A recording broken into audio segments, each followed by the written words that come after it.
Bangladesh government को ensure करना चाहिए कि चिन्मय कृष्ण प्रभु को जस्टिस मिले। उसको इस तरह जेल में कन्फाइन करके रखना ये बहुत ही दुखद है। वो लोग जो कार्य कर रहे हैं उससे उनकी जो है दुर्गति होगी, क्योंकि उनके कर्म खराब बन रहे हैं। ये बहुत दुखद खबर है। हम जानते हैं कि पूरे विश्व की नजर इस हियरिंग पर थी और सभी लोग आशा कर रहे थे कि 9 वर्ष में चिन्मय कृष्ण प्रभु को मुक्ति मिलेगी, वो आजाद होंगे। लेकिन 42 दिन के बाद भी जब ये आज हियरिंग हुई तो उनके बेल को रिजेक्ट कर दिया गया।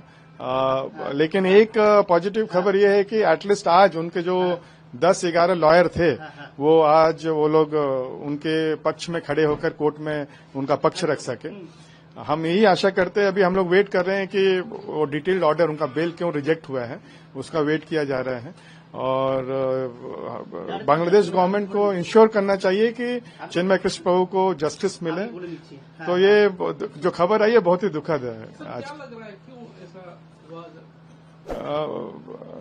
ये तो एक्चुअली डिटेल्ड ऑर्डर देखने के बाद ही पता चलेगा कि किस ग्राउंड पर उनके बेल को रिजेक्ट किया गया है।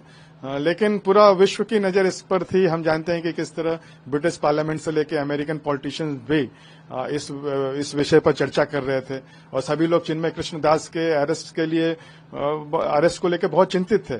और एक ब्रह्मचारी जो लास्ट 40-42 दिन से जेल में है, एक साधु जिसकी तबीयत भी ठीक नहीं है, ये सुनने में आ रहा है कि उनकी तबीयत ठीक नहीं है, उसको इस तरह जेल में कन्फाइन करके रखना ये बहुत ही दुखद है। और हम सब जानते हैं कि चिन्मय कृष्ण प्रभु पूरे जो माइनॉरिटीज है बांग्लादेश के, उनके वो चेहरे बन गए थे और चेहरे बने हुए हैं और पूरे जो माइनॉरिटीज उनको एक आशा की किरण की तरह देखते हैं, क्योंकि उनकी आवाज को वो रिप्रेजेंट करते हैं।